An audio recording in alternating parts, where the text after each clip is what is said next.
Ciao ragazzi e benvenuti! Oggi volevo mostrarvi una delle città che abbiamo visitato quando siamo andati in Portogallo. Ecco Porto.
Innanzitutto i primi tre posti del filmato sono tutti vicini tra loro, ovvero la libreria Lello, la scritta Porto e la torre dos Clerigos. In questa zona consiglio di arrivarci col tram numero 22, che peraltro è quello che fa tutto il giro del centro città ed è anche piacevole perché vi goderete tutto il fascino della città tranquillamente da seduti, anche perché vi ricordo che l'interno di Porto è tutto un sali e scendi, con salite abbastanza ripide. E comunque state tranquilli che ne avrete occasioni per camminare. Mentre il tram numero 1, che parte proprio vicino ai Jardim Dom Henrique. Non fate caso alla mia pronuncia perché tanto che riesco a spiegarvi in italiano, figuriamoci in portoghese. Comunque costeggia tutto il Rio Douro. E una volta arrivati al capolinea, con una passeggiata di circa un quarto d'ora potete arrivare sul molo che affaccia proprio sull'Oceano Atlantico. Molto bello davvero. Un luogo da vedere assolutamente è la zona riverigna. Posto molto caratteristico, pieno di locali tipici e non solo. Ma la cosa carina è che per passare da una parte all'altra del fiume bisogna attraversare il famoso ponte di Dom Luís I, lungo 385 metri, alto 45. Direi che la soluzione migliore per visitare il ponte, sia nella parte più elevata che in quella sottostante,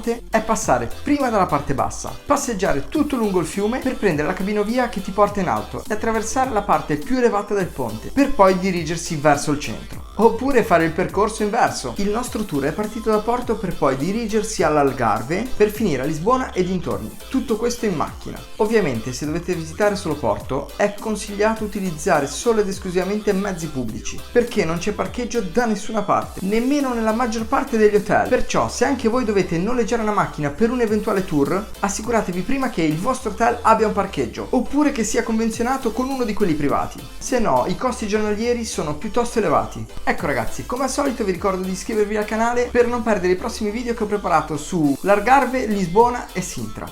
Ricordatevi di lasciare un bel like e grazie a tutti voi. Al prossimo viaggio!